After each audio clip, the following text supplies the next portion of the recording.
In the vast expanse of the galactic marketplace, where species from 1,000 worlds gather to trade in flesh, metal, and dreams, there exists a simple truth that every alien knows: never bet on a dying horse. But humans have never been particularly good at following universal wisdom. When 17-year-old Maya Chen stepped into the Nexus Station's creature auction with nothing but her grandfather's inheritance and a heart full of stubborn hope, she had no idea she was about to prove that sometimes the most broken things hold the greatest potential for transformation. What she found there wasn't just a discarded war mount from a fallen civilization, it was the beginning of a legend that would echo across star systems and redefine what it means to have faith in the forgotten. This is the story of how a frail warhorse and a determined human girl changed the course of galactic history, one act of compassion at a time. The stench of 1,000 different species hit Maya Chen like a physical wall as she stepped off the transport shuttle onto Nexus Station. Her boots clicked against the metal grating that stretched endlessly in every direction, connecting platforms where beings she'd only seen in textbooks haggled over goods both mundane and exotic. The universal translator implanted behind her left ear buzzed to life, converting the cacophony of alien languages into something resembling organized chaos. She clutched her grandfather's inheritance credit chip tighter in her palm.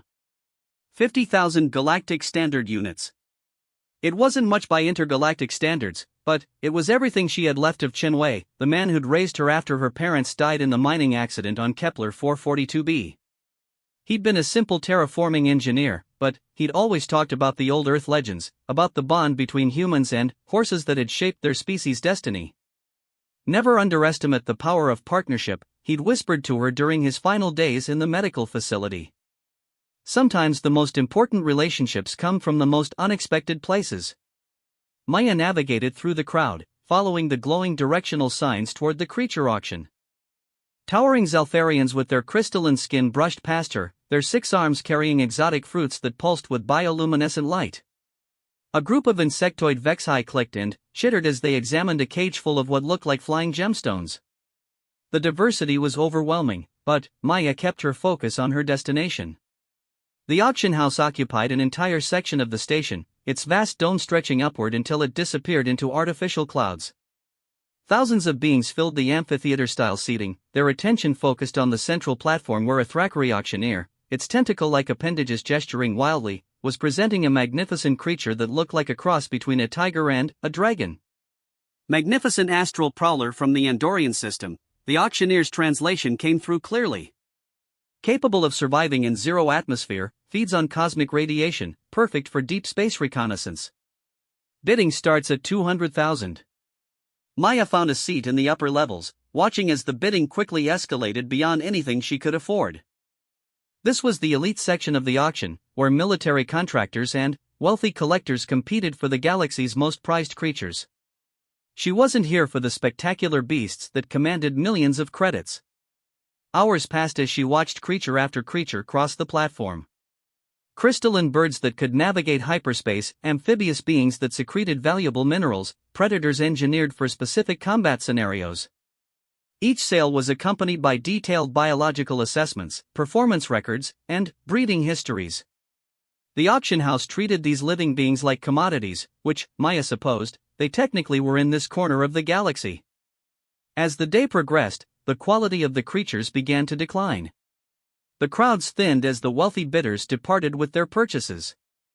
Maya remained in her seat, waiting. The creatures being presented now were older, less spectacular, many showing signs of wear or minor defects that made them unsuitable for their original purposes. It was near the end of the day when she saw him. The warhorse stumbled onto the platform, his magnificent frame reduced to skin stretched over prominent ribs. Where once there had been muscle and power, now there were only hollow spaces and the slow, careful movements of an animal in pain. His coat, which should have gleamed with the metallic sheen characteristic of Centauri war mounts, was dull and patchy. One of his rear legs favored the others, and his head hung low with exhaustion. But it was his eyes that captured Maya's attention. Despite the physical deterioration, despite the obvious neglect, there was still intelligence there. Still dignity. The same look she'd seen in her grandfather's eyes during his final weeks, the spirit of someone who refused to surrender even when their body was failing them. Lot 847, the auctioneer announced with barely concealed disdain. Centauri war mount, age approximately 15 standard years. Former property of the hegemony before their recent difficulties. Multiple combat deployments, extensive training in tactical maneuvers, and battlefield survival. However, the creature paused, his tentacles curling in what Maya's translator identified as disgust. Recent medical examination reveals chronic joint deterioration, muscle atrophy, and signs of neural trauma. Estimated remaining service life, minimal. A few scattered chuckles rippled through the remaining crowd. This was clearly the bottom of the barrel, the kind of creature that would likely end up in a processing facility if no one claimed it. Bidding starts at 500 credits, the auctioneer continued. Do I hear 500? Silence. Maya studied the horse more carefully. Even in his diminished state, she could see the remnants of what he'd once been. The elegant curve of his neck, the intelligent set of his ears, the way he held himself despite his obvious pain. The Centauri war horses were legendary throughout the galaxy, bred and trained for generations to be the perfect cavalry mount for elite military units.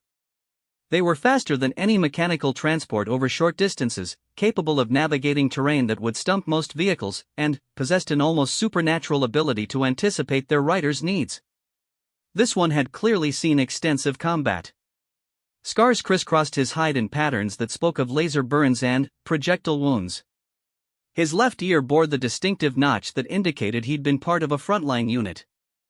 But, more than that, there was something in his posture that reminded her powerfully of old Shenwei, a refusal to be broken despite everything that had happened to him.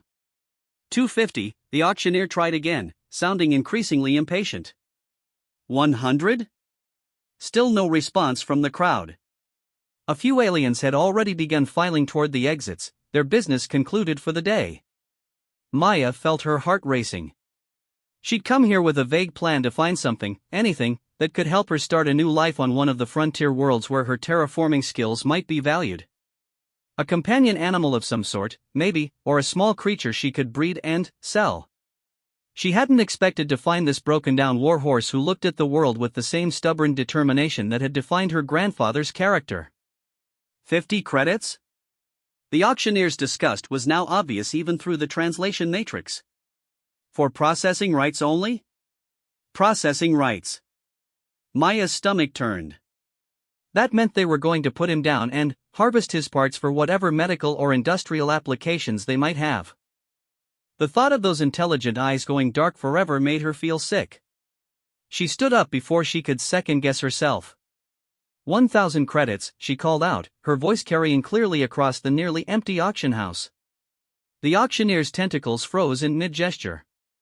Several remaining aliens turned to stare at her with expressions of surprise and amusement. A young human bidding serious money on a creature that was obviously on its last legs? It was either a spectacular display of naivety or stupidity. 1,000 credits from the human in Section C, the auctioneer announced, his professional demeanor returning as he spotted an unexpected profit opportunity. Do I hear 1,500?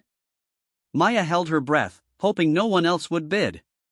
The warhorse raised his head at the sound of her voice, and, for a moment their eyes met across the distance. She saw something flicker in those dark depths, not hope exactly, but perhaps recognition. An acknowledgement that someone, finally, was willing to see past his broken exterior. Going once for 1,000 credits, the auctioneer called. Going twice. A Vexhai in the front row raised one of its chitinous appendages. 1,200 for part salvage, it clicked.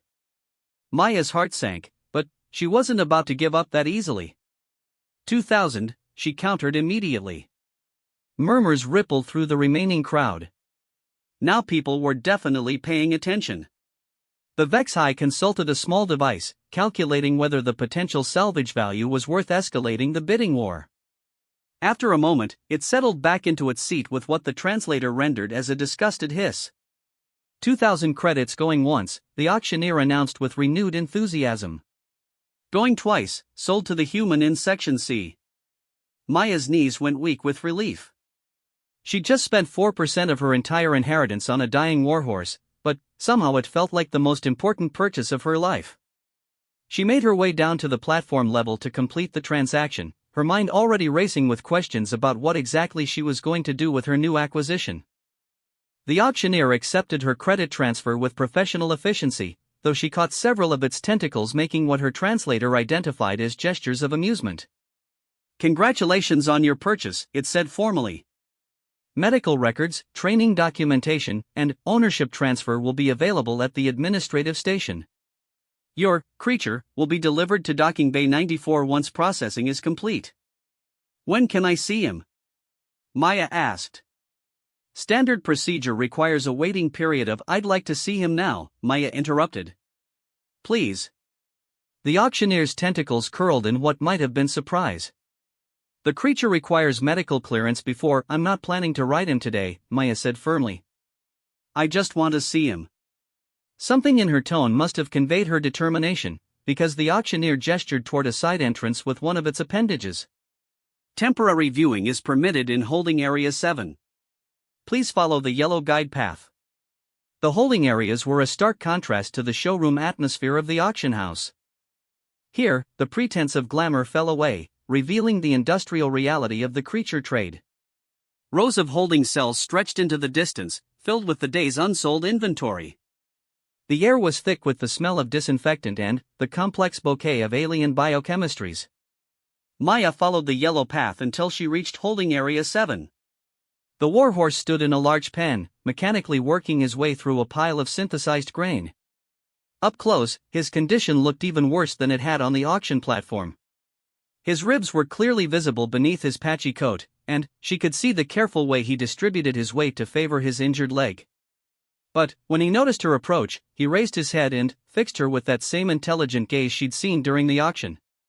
There was wariness there, understandable given what he'd probably experienced over the past few months, but also curiosity. "Hey there," Maya said softly, keeping her voice low and calm. "I'm Maya.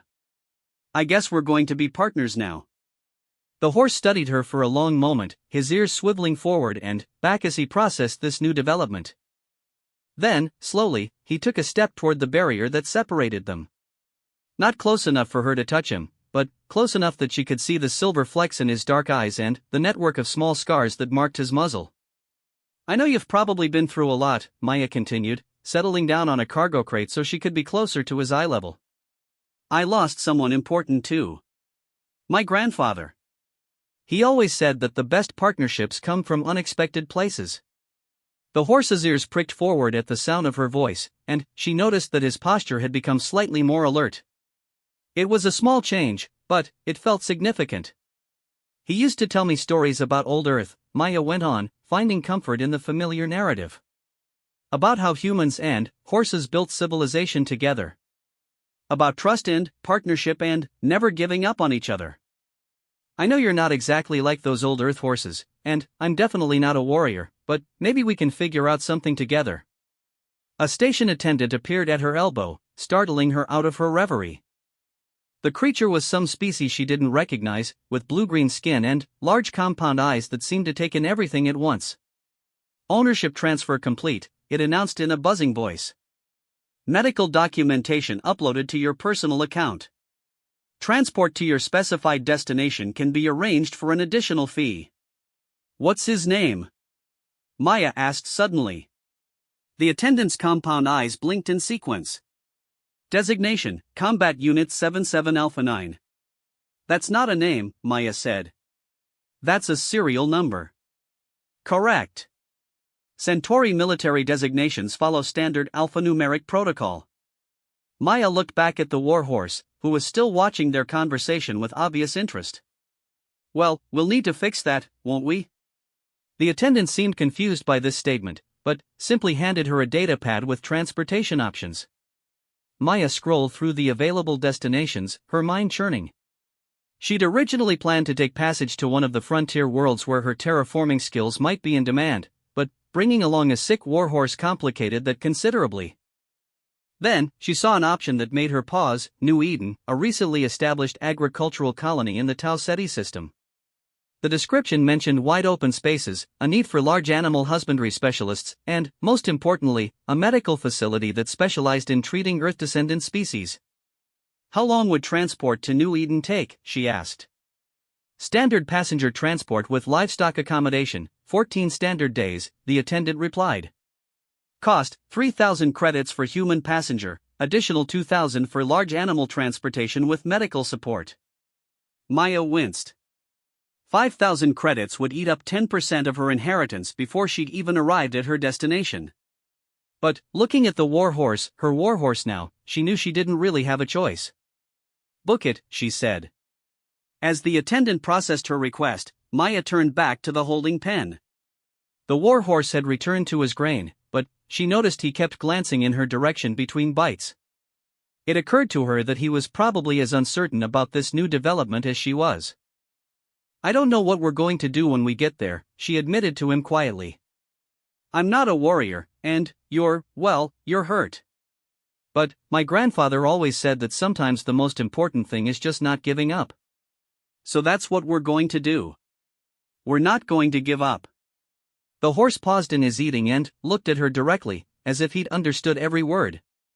Then, in a gesture that made Maya's heart skip a beat, he took another step closer to the barrier. Still not close enough to touch, but definitely a gesture of acceptance. Or maybe, Maya thought as she watched him return to his meal with what seemed like slightly more enthusiasm than before, it was hope. The transport to New Eden wouldn't depart for another 2 days, which gave Maya time to review the medical files and begin planning for their journey. As she made her way back through the station toward her temporary lodging, she found herself thinking about her grandfather's stories. About partnership and trust and the stubborn refusal to accept defeat. She'd bought herself a broken-down warhorse with no clear plan for what to do with him. By any rational measure, it was probably a terrible decision that would drain her resources and complicate her already uncertain future. But, as she thought about those intelligent eyes and the careful way he'd moved closer to her, Maya couldn't bring herself to regret it. Sometimes the most important decisions weren't rational. Sometimes they were just right. And, deep in her heart, in a place that remembered her grandfather's stories about the bond between humans and horses that had shaped their species' destiny, Maya Chen had the strangest feeling that she and her nameless warhorse were going to prove that legends weren't just stories from the past. Sometimes they were blueprints for the future. The transport ship Wandering Star was built for cargo, not comfort. Maya discovered this within minutes of boarding, when she was shown to her quarters, a space barely large enough for a sleeping alcove and a small personal storage unit. The livestock section where her warhorse was housed was considerably more spacious, though the constant vibration from the ship's engines made even the reinforced animal compartments feel unstable. Maya made her way to the cargo bay as soon as she'd stowed her minimal belongings. The ship's veterinary technician, a draconian named Dr. Scales, which Maya suspected was not his real name, was conducting a preliminary examination of her purchase when she arrived. "Your horse is in worse condition than the auction house medical report indicated," Dr. Scales informed her bluntly, his reptilian features impossible to read. "Multiple old fractures that healed incorrectly, significant muscle atrophy, and signs of chronic stress that suggest prolonged trauma exposure. Why did you purchase this animal?" It was a question Maya had been asking herself for the past 2 days. "I think he deserves a chance," she said finally. Dr. Scales' scaled eyebrows rose in what she interpreted as amusement. "Sentiment is expensive in the frontier territories. This creature will require extensive medical intervention just to achieve basic mobility, and there's no guarantee of success." "What kind of intervention?" Maya asked, moving closer to the holding stall where her horse stood. He recognized her immediately, his ears swiveling forward and his head lifting slightly. She'd brought some of the station's premium feed with her, and she offered it to him now through the bars. His lips were gentle against her palm as he accepted the treat. Joint replacement surgery for the damaged rear leg, muscle regeneration therapy, nutritional rehabilitation to restore body weight, and psychological treatment for combat trauma, Dr. Scales recited clinically. Estimated cost, between 15 and 20,000 galactic standard credits. Estimated success rate, 40%. Maya felt her stomach drop. 20,000 credits was nearly half her inheritance. And a 40% success rate meant it was more likely to fail than succeed. "What happens if we don't do the surgery?" she asked quietly. "Progressive deterioration. Increasing pain levels. Eventual complete immobility and death within 6 to 8 months. The warhorse finished the treat and remained standing close to her, his breath warm against her fingers. Maya studied his profile, noting the careful way he balanced his weight and the slight tremor in his injured leg that spoke of constant pain. "Is there a payment plan option?" she heard herself asking. Dr. Scales tilted his reptilian head. "The medical facility on New Eden offers financing arrangements for agricultural necessities. Whether a broken warhorse qualifies as such is debatable. But possible?" "Possible," Dr. Scales agreed reluctantly. "Though I should point out that the financial obligations would likely exceed any reasonable return on investment. Centauri warhorses, even fully healthy ones, have limited utility in civilian applications." Maya reached through the bars to stroke the horse's neck. His skin was warm beneath her touch, and she could feel the steady rhythm of his heartbeat. Maybe utility isn't the point. The next 14 days established a routine that would define the rest of Maya's life. She spent her mornings in the livestock section, gradually introducing the war horse to her presence and beginning the slow process of earning his trust. He'd accepted her offerings of food from the beginning, but physical contact required patience and respect for boundaries he'd clearly established through hard experience. She learned to read his moods in the set of his ears and the angle of his head. Ears forward meant curiosity or alertness. Ears pinned back meant pain or anxiety. The angle of his neck told her about his comfort level, high and proud when he felt good, low and defensive when the old injuries were troubling him. Most importantly, she learned to listen to him. Not just to the soft nickering sounds he made when she arrived each morning, but to the way he positioned himself in his stall, the rhythm of his breathing, the subtle shifts in posture that indicated whether he was having a good day or a difficult one. "You're wasting your time," another passenger told her on the 5th day. Commander Vex, a retired hegemony officer who was traveling to New Eden to establish a security consulting business, had been watching her daily visits to the livestock section with obvious amusement. "I served alongside Centauri cavalry units during the border conflicts. Those animals are weapons first and foremost. They're bred for aggression and conditioned for combat. Your pet project there has probably killed more sentient beings than most soldiers." Maya continued brushing the war horse's coat, noting how he'd begun to lean slightly into her touch over the past few days. "Maybe," she said without looking up. "But that doesn't mean he can't be something else." Commander Vex, a stocky humanoid with cybernetic implants replacing his left arm and eye, snorted derisively. "Centauri war horses don't retire, girl. They die in battle or they're put down when they're no longer useful. There's no middle ground." "Then, maybe it's time someone created one," Maya replied. The conversation was interrupted by Dr. Scales' arrival for the daily medical examination. The draconian physician had been monitoring the warhorse's condition throughout the journey, adjusting nutrition and pain management protocols based on his observations. "Marginal improvement in weight gain," he reported, consulting his medical scanner. "Pain levels remain elevated but stable. The animal is responding well to the enriched diet and controlled exercise routine." He paused, his reptilian features showing something that might have been surprise. "There are also positive indicators in stress hormone levels. The psychological trauma markers are showing unexpected improvement." "What does that mean?" Maya asked. "It means your presence is having a measurable therapeutic effect," Dr. Scales admitted reluctantly. "The animal's cortisol levels have decreased by 20% since you began the daily interaction routine. Heart rate variability has improved. Sleep patterns are more regular." Commander Vex looked skeptical. "You're saying this broken-down cavalry mount is getting better because a human girl is petting it?" "I'm saying that psychological healing is as important as physical rehabilitation," Dr. Scales corrected. "War trauma affects the mind as much as the body. This animal has clearly experienced significant stress over an extended period. The introduction of positive, non-threatening contact appears to be reversing some of that damage." Maya felt a warmth spreading through her chest that had nothing to do with the ship's environmental systems. "He's getting better because someone finally cares about him," she said softly. That evening, Maya found herself in the ship's small observation lounge, staring out at the swirling patterns of hyperspace while reviewing the financial calculations she'd been avoiding for the past week. Even with the most optimistic scenarios, the medical costs for treating her warhorse would consume most of her remaining inheritance. She'd arrive on New Eden with barely enough credits to secure basic housing, let alone establish any kind of sustainable livelihood. Second thoughts, a familiar voice asked behind her. Maya turned to see Commander Vex settling into a nearby chair, a steaming mug in his hands. Up close, she could see that his cybernetic eye wasn't a military enhancement but a medical necessity. The scarring around its edges suggested serious combat trauma. No, Maya said, though she knew her voice lacked conviction. Just planning. Commander Vex studied her for a moment, his expression softer than she'd seen it before. You know, I served with the Centauri cavalry for 8 years, he said finally.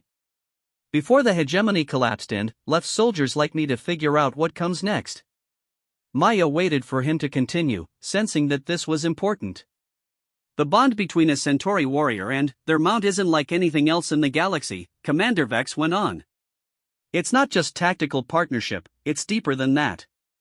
Those horses are bred not just for intelligence and combatability, but for empathy. They can sense their rider's emotional state, anticipate their needs, respond to threats before their human partner even recognizes the danger. What happened to your mount? Maya asked quietly. Commander Vex was silent for so long that Maya wondered if he'd heard the question. Finally, he spoke, his voice carefully controlled. Karatha's Dawn. That was her name. She saved my life 17 times that I can count, probably more that I never knew about. He paused, his organic hand tightening around his mug. I lost her on Epsilon Prime during the final hegemony offensive. She took a plasma bolt meant for me. The pain in his voice was raw even months after the fact. Maya found herself thinking about her grandfather, about loss and partnership and the bonds that defined who people became. I'm sorry, she said. The point is, Commander Vex continued, his professional demeanor reasserting itself, these animals don't just fight because they're programmed to. They choose to. They form emotional bonds with their partners that run deeper than instinct or training. Your broken-down cavalry mount down there, he's not getting better because of medical intervention. He's getting better because you've given him something to live for again. Maya felt her throat tighten unexpectedly. So you think I'm doing the right thing? Commander Vex's cybernetic eye whirred as it focused on her. I think you're doing something that most people wouldn't have the courage to attempt. Whether it's right or wrong depends on what you're prepared to sacrifice for it. The next morning brought an unexpected crisis. Maya arrived at the livestock section to find Dr. Scales in heated conversation with the ship's captain, a Zeltharian whose crystalline features were pulsing with agitated colors. The animal is experiencing respiratory distress, Dr. Scales was explaining as Maya approached. Heart rate is elevated, and there are signs of severe anxiety. Maya could see her warhorse in his stall, pacing in tight circles despite the obvious pain it caused his injured leg. His ears were pinned back against his head, and his breathing was rapid and shallow. Sweat darkened his coat despite the controlled environment of the livestock section. What's wrong with him? Maya asked urgently. Unknown, Dr. Scales admitted. The symptoms began approximately 2 hours ago and have been escalating despite intervention attempts. The ship's captain gestured with several of its crystal appendages. If the animal expires during transport, health regulations require immediate disposal. The livestock section cannot be contaminated by decomposition products. He's not going to die, Maya said firmly, though her heart was racing as she watched the war horse's distressed behavior. Let me in there with him. Inadvisable, Dr. Scales protested. The animal is exhibiting signs of potential aggression. Combat training makes unpredictable behavior extremely dangerous. He knows me, Maya argued. If he's scared, maybe I can help calm him down. Before anyone could stop her, she'd activated the stall's entry mechanism and stepped inside. The warhorse whirled to face her, his eyes wide with what she now recognized as panic rather than aggression. His nostrils flared as he tested her scent, and gradually his rigid posture began to relax. Hey there, Maya said softly, keeping her movements slow and deliberate. What's got you so worried? The horse approached her cautiously, his ears still back but his breathing beginning to slow. When he was close enough, Maya reached out and placed her hand against his neck, feeling the rapid tattoo of his heartbeat beneath her palm. Remarkable, Dr. Scales murmured from outside the stall. Respiratory rate is already decreasing. Heart rate dropping toward normal parameters. Maya continued speaking in low, soothing tones while gently stroking the warhorse's neck and shoulder. Gradually, his trembling subsided and his breathing returned to normal. Whatever had triggered the panic attack seemed to have passed. The symptoms correspond to separation anxiety, Dr. Scales announced after completing a new scan. The animal appears to have formed a primary attachment bond. Extended absence from the bonded individual triggers stress responses. Maya felt a mixture of wonder and concern. You're saying he was scared because I wasn't here? I'm saying that your interaction pattern has created a psychological dependency relationship, Dr. Scales clarified. This animal now regards you as essential to his sense of safety and well-being. Commander Vex, who had been watching the entire incident from the corridor, stepped forward with an expression Maya couldn't interpret. It's not dependency, he said quietly. It's partnership. He's chosen you as his rider. But, I'm not a rider, Maya protested. I don't know anything about cavalry tactics or combat procedures. Those things can be learned, Commander Vex replied. But, the bond between a Centauri warhorse and their chosen partner, that can't be taught or manufactured. It either exists or it doesn't. Maya looked down at the warhorse, who had positioned himself so that she could easily continue stroking his neck while keeping his body between her and anyone who might approach the stall.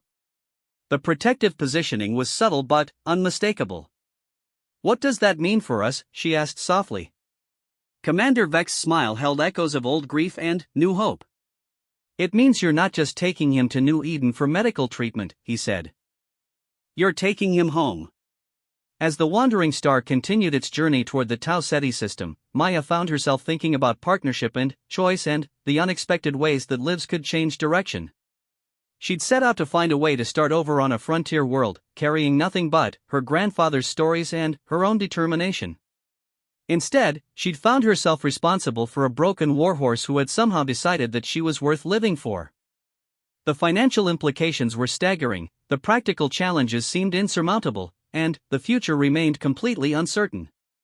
But, when she looked into those intelligent eyes that now sought her out whenever she entered his field of vision, Maya couldn't bring herself to regret the choice she'd made.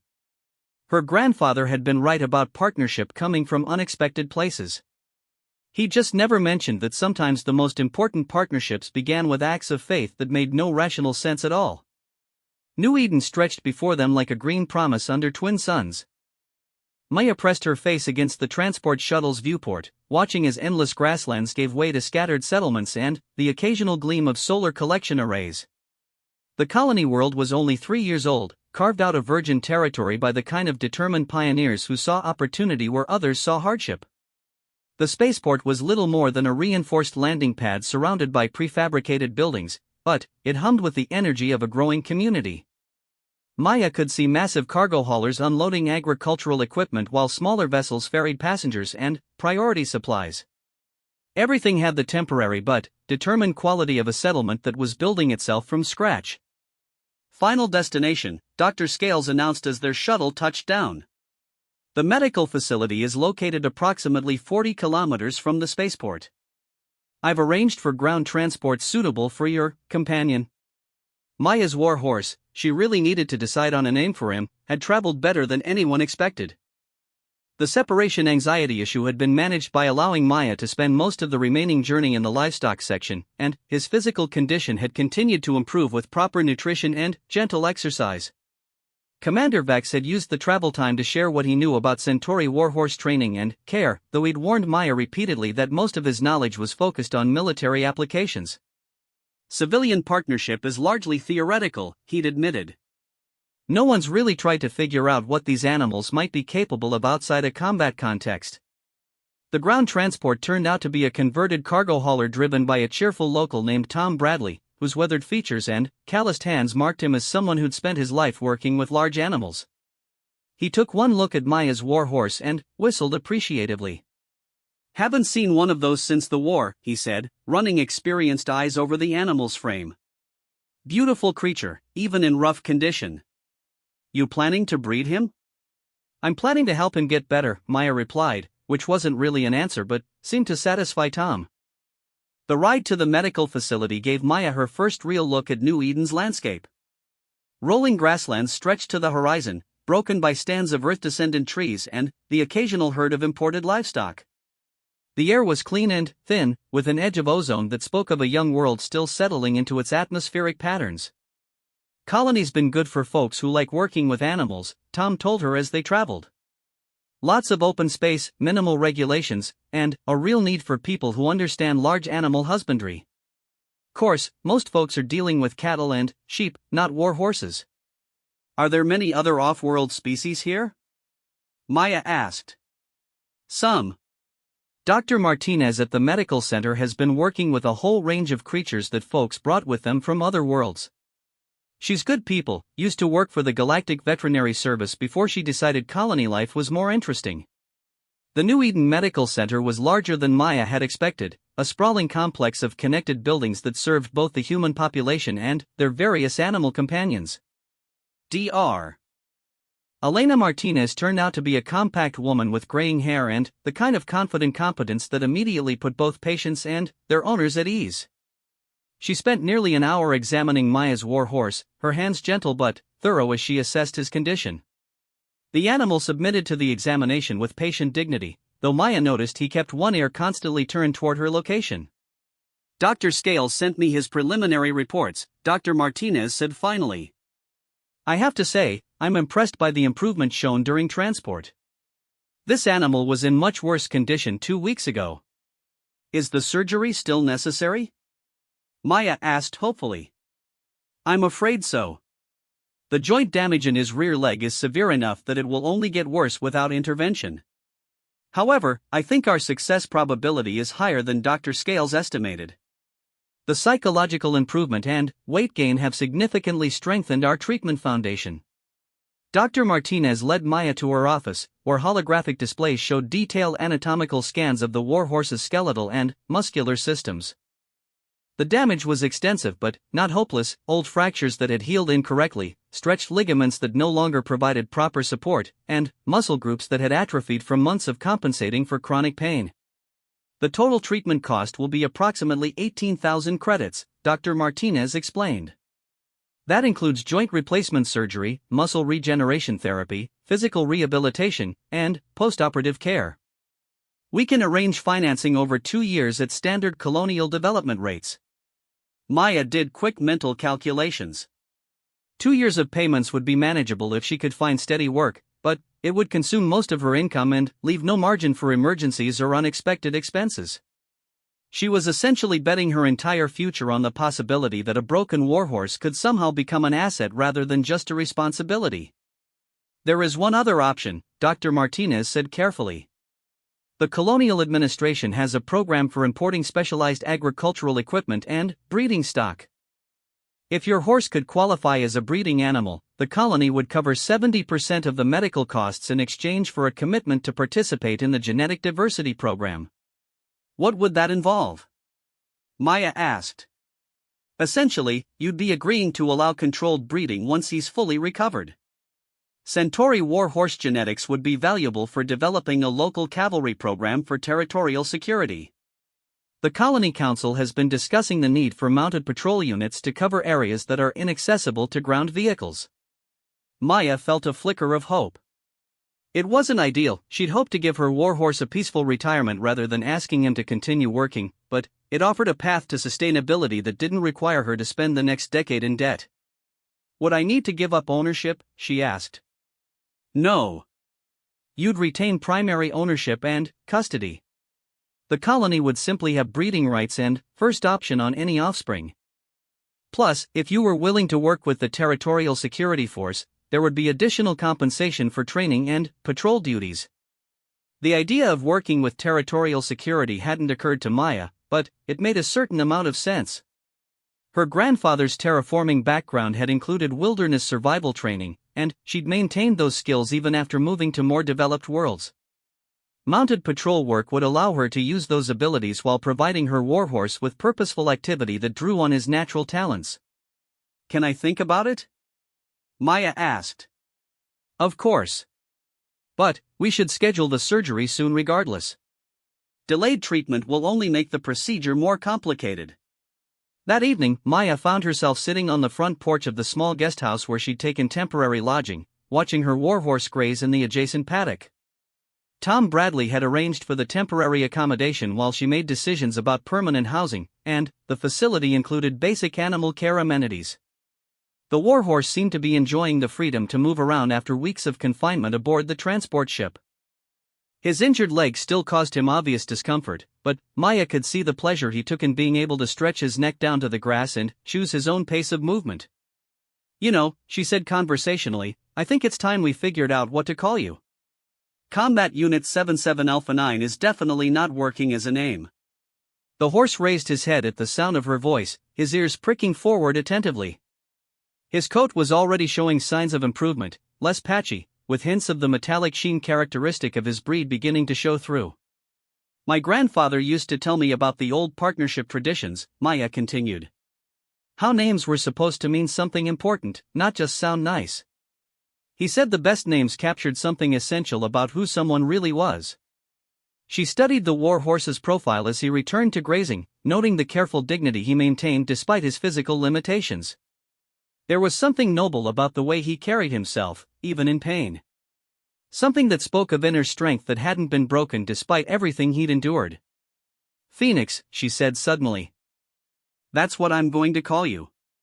Because you're rising from the ashes of everything that came before." Phoenix, it felt right to think of him that way, lifted his head again and looked directly at her.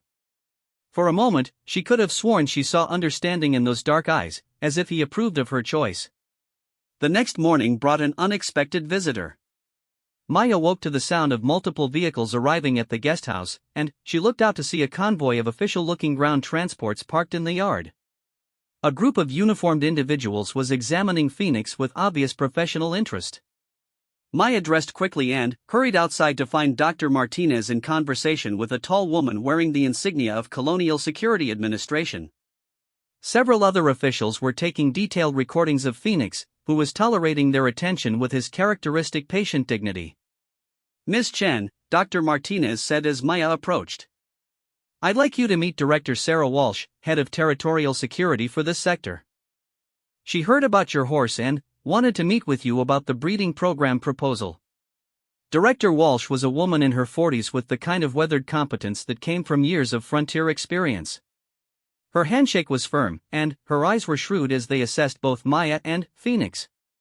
"Dr. Martinez tells me you're considering our genetic diversity program," Director Walsh said without preamble. "I'll be honest with you, we're desperate for quality breeding stock to establish a proper mounted unit. Most of the animals available through standard channels are either too expensive or unsuitable for frontier conditions." "What exactly would be involved?" Maya asked. "Controlled breeding with selected mares once he's fully recovered. The offspring would be trained for territorial patrol work, but you'd retain ownership of the sire and primary breeding rights. In exchange, the colony covers medical costs and provides you with a position as senior animal handler and training coordinator." The offer was more generous than Maya had expected, but she could sense there was more to the situation than Director Walsh was explaining. "What aren't you telling me?" she asked directly. Director Walsh's smile held a hint of respect. "Smart question. The truth is, we've had problems with the local wildlife. Some of the predator species are more aggressive than initial surveys indicated, and standard patrol vehicles are too loud and clumsy to be effective in rough terrain. We need mounted units, but we also need animals that can handle combat situations if necessary." "You're talking about putting Phoenix back into dangerous situations," Maya said slowly. "I'm talking about using his skills and training for the benefit of the colony," Director Walsh corrected. "But, yes, there would be some element of risk. Patrol duty always involves potential danger." Maya looked over at Phoenix, who was standing quietly while one of the technicians documented his conformation for the official records. He seemed calm and alert, but she wondered how he would react to the prospect of returning to any kind of military service. "I need to think about it," Maya said finally. "Fair enough. But don't take too long. If you're not interested in the program, I need to start looking at other options. The Colony Council is expecting a recommendation next week. After the officials departed, Maya spent the rest of the day walking through the grasslands with Phoenix following alongside her at his own careful pace. His limp was obvious, but she could see that the exercise and improved nutrition were having positive effects. His muscle tone was beginning to return, and his coach showed daily improvement. More importantly, their partnership was deepening with each interaction. Phoenix had learned to read her moods and intentions with uncanny accuracy, anticipating changes in direction or pace before she'd consciously decided to make them. In return, Maya was becoming attuned to his subtle communications, the set of his ears that indicated alertness, the shift in posture that meant he was feeling confident, the slight hesitation that suggested his leg was bothering him more than usual. "What do you think?" she asked him as they paused at the top of a low hill that offered a view of the surrounding countryside. "Are you ready to be useful again, or would you rather just enjoy retirement?" Phoenix turned his head to look at her directly, his expression unreadable but somehow intent. Then, in a gesture that surprised her, he stepped forward and gently nuzzled her shoulder. It was the first time he'd initiated physical contact, and Maya felt her throat tighten with emotion. "Okay," she said softly, reaching up to stroke his neck. "We'll do it. But we do it together, and we do it our way." As they made their way back toward the guest house, Maya found herself thinking about her grandfather's stories and the unexpected paths that led to partnership. She'd come to New Eden hoping to start over with a broken warhorse who might or might not survive his injuries. Instead, she was about to embark on a career she'd never imagined, with a partner who had somehow decided she was worth trusting with his future. It wasn't the life she'd planned, but as she watched Phoenix move through the grassland with growing confidence despite his obvious pain, Maya realized it might be exactly the life she was meant to have. The surgery was scheduled for the following week. Whatever happened after that would depend on Phoenix's recovery and their ability to prove that humans and war horses could build something new together. Maya had never been more nervous or more certain about anything in her life. The surgery took 8 hours. Maya spent every minute of it pacing the waiting area of the medical center, her anxiety levels climbing higher each time Dr. Martinez emerged to provide an update. Phoenix was responding well to the anesthesia. The joint replacement was proceeding as planned. The muscle regeneration matrix was being installed without complications. Each report was encouraging, but Maya couldn't shake the feeling that something could still go wrong. She'd invested everything, financially and emotionally, in Phoenix's recovery. If the surgery failed, she'd be left with nothing but debt and the knowledge that she'd made a catastrophic mistake. Commander Vex had arrived on New Eden 2 days earlier and insisted on staying with her during the surgery. His presence was unexpectedly comforting, even though he seemed as nervous as she was. "I've seen field surgery on war horses before," he said during one of her more frantic pacing sessions. "Dr. Martinez knows what she's doing. And Phoenix is tougher than he looks. What if he doesn't want to work anymore after this?" Maya asked, voicing a fear that had been growing since she'd signed the paperwork for the colonial program. "What if all he wants is to be left alone?" Commander Vex considered this seriously. "Then, that's his choice, and we respect it. But, Maya, I've spent years working with Centauri war horses. They don't just want to work, they need to feel useful. Taking that away from them is often more cruel than asking them to serve." Dr. Martinez finally emerged from surgery with tired but satisfied expression on her face. "The procedure was successful," she announced without preamble. "The joint replacement went smoothly, and we were able to repair more of the muscle damage than I initially hoped. He's in recovery now, but it will be several hours before he wakes up." Maya felt her knees go weak with relief. "Can I see him?" "In about an hour, once we're sure there are no immediate complications." "But, Maya, I want you to understand that this is just the beginning. He's going to need months of physical therapy to rebuild his strength and range of motion. The psychological adjustment to the artificial joint may be difficult. And there's always the possibility of rejection or infection." "But he's going to live?" Maya asked. Dr. Martinez smiled.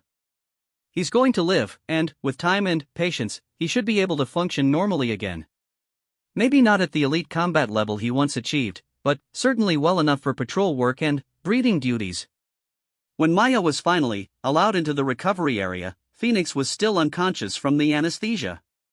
He looked smaller somehow, lying on his side with monitoring equipment attached to various points on his body. The surgical site on his rear leg was wrapped in biosynthetic bandages that would dissolve as the healing progressed. Maya settled into the chair beside his stall and began the long wait for him to wake up. She found herself thinking about the path that had brought them here, from the auction house on Nexus Station to this sterile recovery room on a frontier world she'd never heard of 6 months ago. Her grandfather would have been amazed by the whole situation. Chen Wei had been a practical man who believed in hard work and careful planning. The idea that his granddaughter would stake her future on a broken warhorse would probably have seemed like madness to him. But he'd also been the one who taught her that sometimes the most important partnerships came from unexpected places. And, as Maya watched Phoenix's steady breathing and the strong rhythm of his heartbeat on the monitoring display, she couldn't help thinking that he would have understood. Phoenix woke gradually, blinking in confusion as consciousness returned. Maya was immediately at his side, speaking in low, soothing tones as he oriented himself to his surroundings. The anesthesia left him groggy and unsteady, but his eyes sought her out with unmistakable relief. "Hey there," she said softly, stroking his neck. "You did great. Dr. Martinez says the surgery went perfectly." Phoenix tried to lift his head, then seemed to think better of it as a wave of dizziness hit. Maya could see him testing the sensation in his repaired leg, confusion flickering across his features as he encountered the unfamiliar feedback from the artificial joint. "It's going to feel strange for a while," Maya explained, though she wasn't sure how much he could understand in his current state. "But it won't hurt anymore. Not like it did before." The first few days of recovery were challenging for both of them. Phoenix struggled with the altered sensation in his leg and the weakness that followed major surgery. He was accustomed to precise control over his movements, and the temporary loss of that control clearly frustrated him. Maya spent most of her time in the medical facility, helping with his physical therapy and monitoring his psychological adjustment.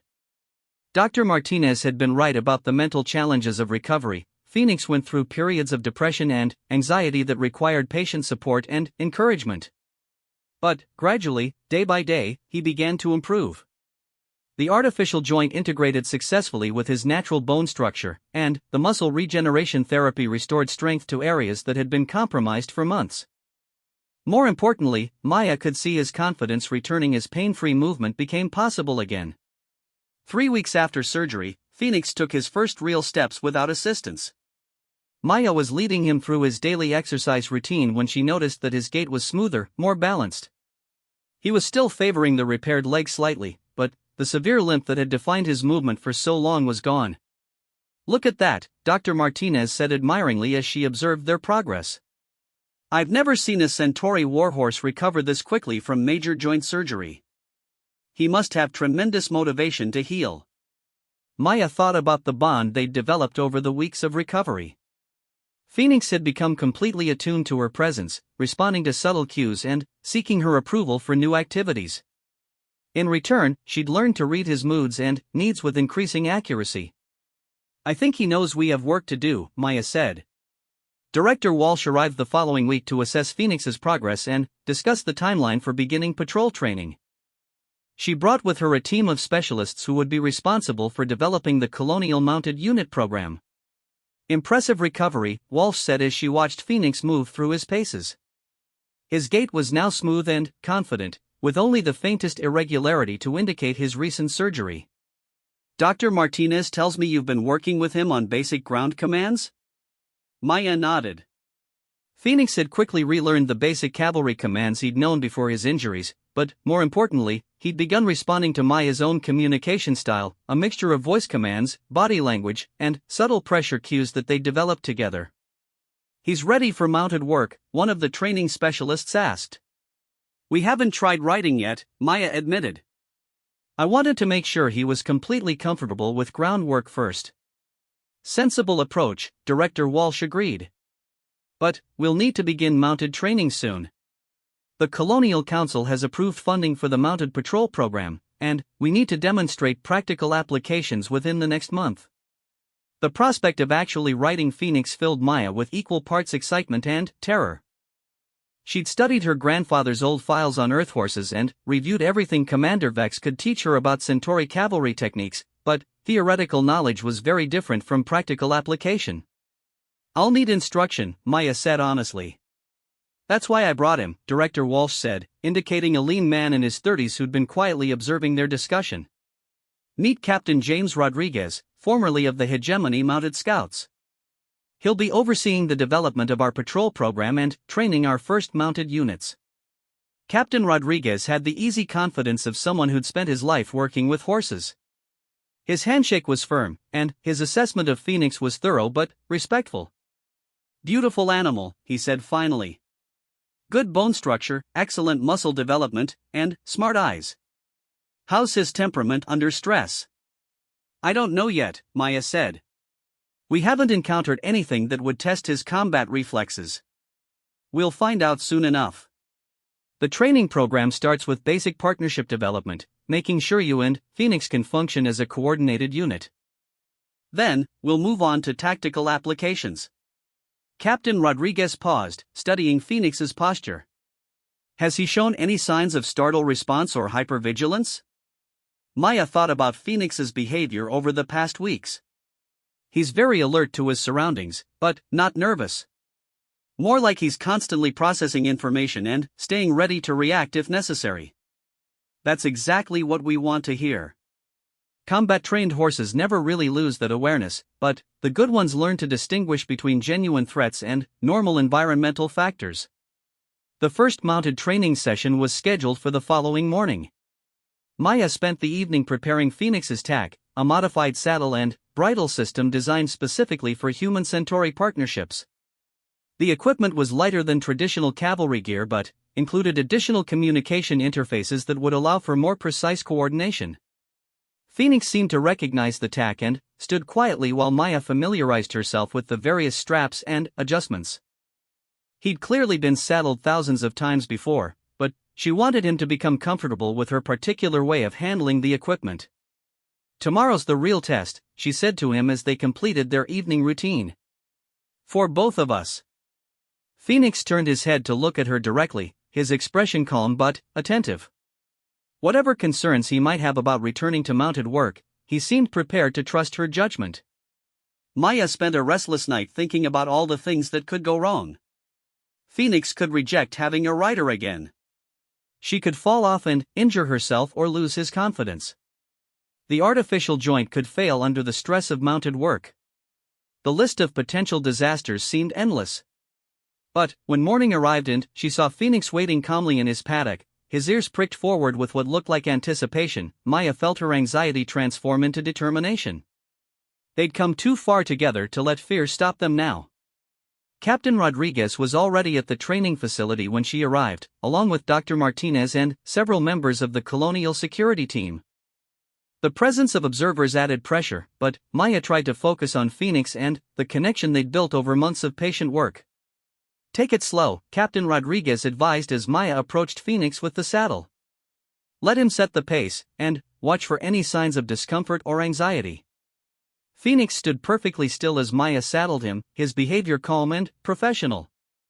The artificial joint showed no signs of stress or discomfort as he shifted his weight to accommodate the equipment.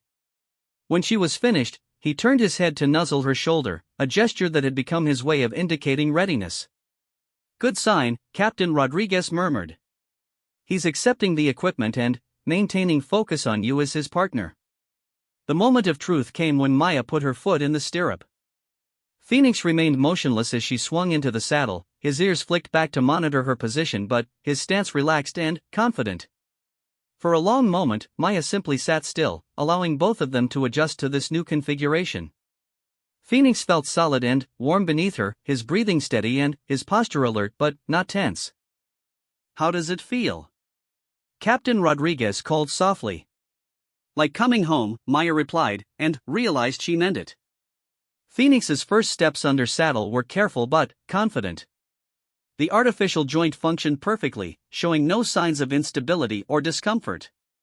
More importantly, Maya could feel the immediate connection between them, the subtle communication that allowed Phoenix to anticipate her intentions and respond accordingly. As they moved from walk to trot to a gentle canter, Maya felt a joy she hadn't expected. This wasn't just successful rehabilitation or proof of concept for the colonial program.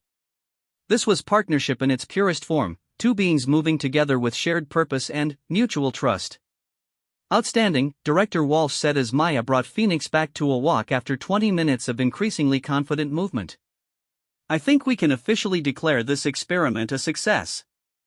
As Maya dismounted and unsaddled Phoenix, she found herself thinking about destiny and choice and the unexpected ways that broken things could become stronger when they were put back together with patience and care. Phoenix had been discarded as worthless by an entire galactic civilization. She'd been a directionless young woman with no clear future and limited resources. Together, they'd become something neither of them could have achieved alone. And this was just the beginning. 6 months after their first ride together, Maya and Phoenix had become the backbone of New Eden's territorial patrol program. What had begun as an experimental partnership had evolved into something that exceeded everyone's expectations, including their own. The Colonial Mounted Unit now consisted of 12 human horse teams, with Phoenix serving as both the foundation sire for the breeding program and the training standard for new partnerships. His offspring with carefully selected mares showed promise of inheriting both his intelligence and his capacity for deep bonding with human partners. Maya had discovered she had a natural talent for patrol work. Her grandfather's wilderness skills combined with Phoenix's tactical awareness made them ideally suited for the complex challenges of frontier security. They could cover vast areas of rough terrain that wheeled vehicles couldn't access, respond rapidly to emergency situations, and provide the kind of visible presence that deterred most troublemakers. More importantly, they'd proven that the partnership between humans and Centauri war horses could transcend its military origins to serve peaceful purposes. Their success had attracted attention from other colonial worlds, and Maya found herself fielding requests for consultation on similar programs throughout the frontier territories. The morning that changed everything started like any other patrol day.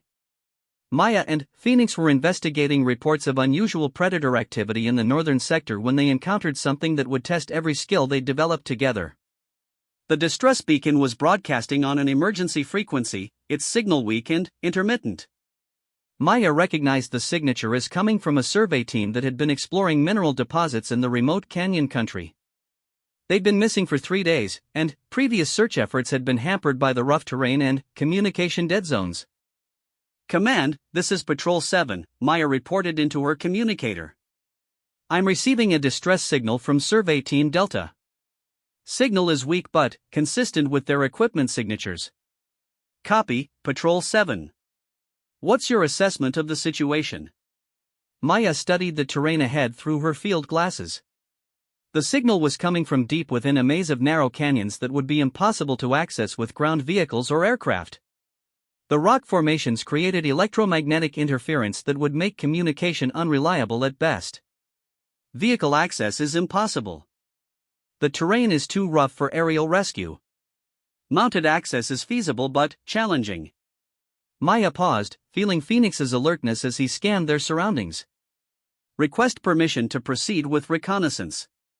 Negative, Patrol 7. Wait for backup. We don't want to risk additional personnel.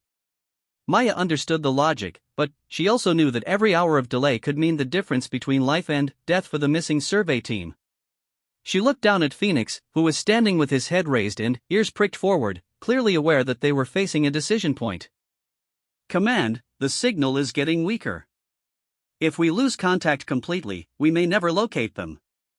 "Phoenix and I can handle the approach, we've trained for this kind of situation." There was a long pause before Director Walsh's voice came through the communicator. "Are you certain about this, Maya? The canyon country is dangerous even under ideal circumstances." Maya thought about the months of training, the countless hours she and Phoenix had spent learning to work together in challenging terrain. They developed a level of partnership that made the impossible seem merely difficult. "We're certain," she replied. "Then, proceed with extreme caution. Report every 30 minutes. If you encounter anything beyond your capabilities, withdraw immediately."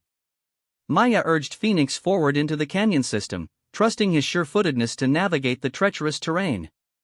The walls rose steeply on both sides, creating shadows that shifted with the movement of the twin suns. The distress signal grew stronger as they penetrated deeper into the maze, but Maya could feel Phoenix's tension increasing as well. His combat-trained senses were picking up something that her human awareness couldn't detect. His ears swiveled constantly, and his nostrils flared as he tested the air for scents that didn't belong. Maya had learned to trust his instincts completely. If Phoenix was concerned, there was definitely something wrong. They found the survey team's equipment first, expensive geological scanners and communication gear scattered across a small clearing where the canyon widened slightly.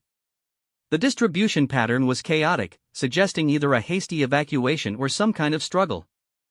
Phoenix stopped suddenly, his entire body going rigid with alertness. Maya felt his muscles bunch beneath her as he prepared for either fight or flight, and she immediately began scanning their surroundings for the threat he detected. The attack came from above. A massive shape dropped from the canyon wall with a sound like tearing metal, landing between Maya and the equipment cache. The creature was unlike anything in the colonial fauna database, 8 feet tall, covered in chitinous armor plating, with multiple limbs that ended in curved claws designed for both climbing and combat. Phoenix didn't hesitate. Years of combat training took over as he spun away from the creature's initial strike, his movements fluid and precise despite the artificial joint. Maya felt herself moving with him, their partnership functioning at a level that transcended conscious thought. The creature was fast, but Phoenix was faster. He used his superior mobility to keep them out of reach while Maya tried to assess the situation. Where there was one of these things, there were likely others. The survey team's scattered equipment suggested they'd been overwhelmed by multiple attackers. "Command, this is Patrol 7, Maya reported tersely while Phoenix danced away from another swipe of the creature's claws. "I've encountered an unknown hostile species.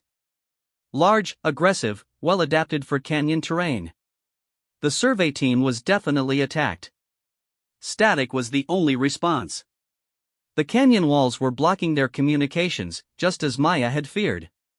The creature charged again, moving with surprising speed across the rocky ground. Phoenix responded by rearing and striking out with his front hooves, a classic cavalry maneuver that caught the attacker in the center of its chest. The impact sent the creature staggering backward, but its armor plating absorbed most of the damage. Maya realized they were in serious trouble. This thing was built like a natural predator that specialized in hunting large prey in confined spaces. Phoenix's speed and agility were keeping them alive, but they couldn't maintain this level of evasion indefinitely. That's when she heard the voices. Human voices, calling for help from somewhere deeper in the canyon system. The survey team was alive, but trapped. The creature heard the voices too and turned toward the sound with obvious predatory interest. Maya realized with growing horror that it had been herding them away from its real prey. Now that backup had arrived, it was planning to return to its hunt. Maya made a decision that would have seemed impossible 6 months ago. Instead of retreating to safety, she urged Phoenix forward in a direct attack on the creature. They couldn't outrun it in the confined canyon, and they couldn't abandon the survey team to its hunger. Phoenix responded to her determination with the kind of courage that had made Centauri war horses legendary. He charged straight at the creature, using his weight and momentum to knock it off balance. Maya leaned forward in the saddle, trusting her partner's movement as she drew the emergency flare gun that was part of her standard equipment. The flare struck the creature's center mass, and the chemical payload ignited with a brilliant burst of light and heat. The thing shrieked and staggered backward, temporarily blinded but far from defeated. "This way!" Maya shouted toward the voices, hoping the survey team could hear her over the creature's angry cries. "Follow my voice." 3 figures stumbled into view from behind a pile of fallen rocks, supporting a fourth who appeared to be injured. Dr. Sarah Kim, the team's geologist, looked up at Maya with obvious relief and disbelief.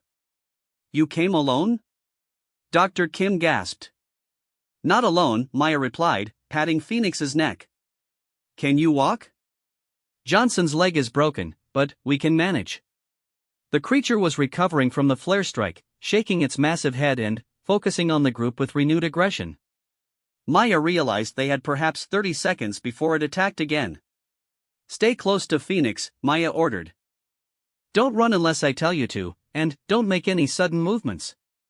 The creature began its charge, clearly intending to overwhelm them through sheer mass and violence. Maya felt Phoenix gathering himself beneath her, his combat instincts calculating angles and timing with mathematical precision.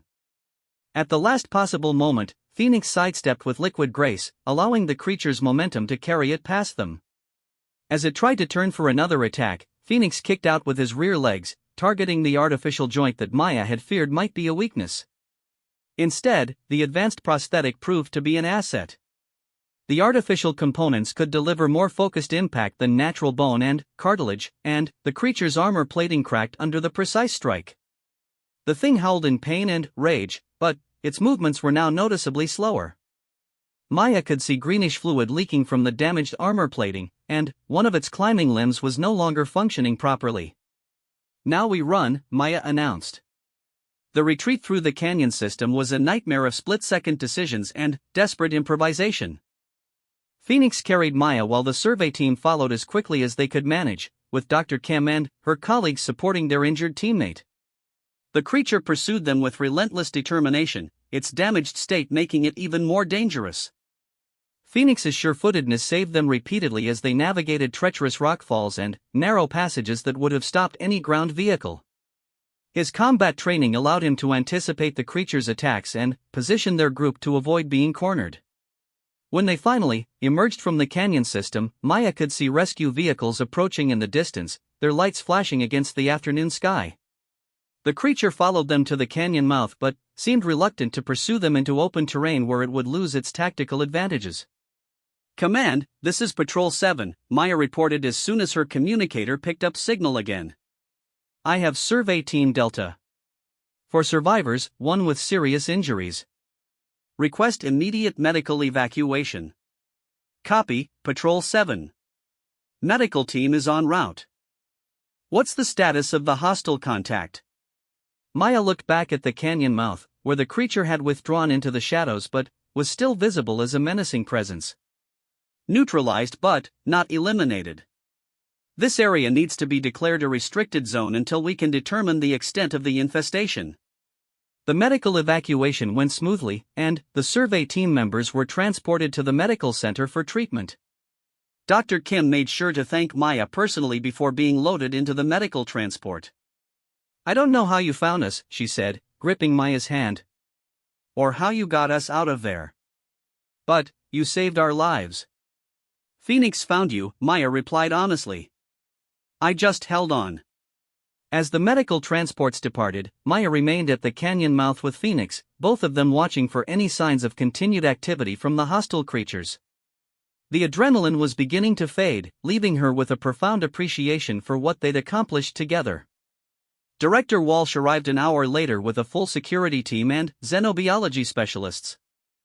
The canyon system would need to be thoroughly explored and the creature threat assessed, but for now it was enough that the survey team was safe. "Exceptional work," Director Walsh said as she reviewed Maya's preliminary report. "This kind of rescue operation was exactly what we hoped the mounted patrol program could achieve." "It wasn't just the patrol program," Maya replied, stroking Phoenix's neck as he stood quietly beside her. "It was partnership. Phoenix made decisions out there that saved all our lives. He's not just transportation or a tool, he's a thinking partner who chose to trust me with his life." Director Walsh studied Phoenix with new appreciation. "The Colonial Council is going to want a full briefing on this incident. Your success here is going to have implications beyond just New Eden." That evening, Maya and Phoenix stood together in the paddock behind the security facility, both of them finally able to relax after the day's crisis. Phoenix's offspring were visible in the nearby breeding pastures, young horses who would grow up in a world where human-centauri partnerships were dedicated to protection and service rather than conquest and destruction. "You know," Maya said conversationally, "when I bought you at that auction, I thought I was saving your life. But I think you've saved mine just as much. Maybe more." Phoenix turned his head to look at her with those intelligent eyes that had first captured her attention so many months ago. The pain that had once clouded them was gone, replaced by confidence and purpose and something that Maya could only describe as contentment. The partnership that had begun as an act of compassion for a discarded warhorse had evolved into something that was changing the way the galaxy thought about humans and their capacity for transformation. They'd proven that the most broken things could become the strongest when they were rebuilt with patience and love. News of their rescue mission spread quickly through the colonial communication networks, and, within days, Maya was receiving inquiries from military academies, colonial administrations, and research institutions throughout the frontier territories. The partnership between a human girl and a discarded warhorse had become a symbol of hope for anyone who believed in second chances. But, for Maya, sitting in the paddock with Phoenix as the twin suns set behind the horizon, the larger implications were less.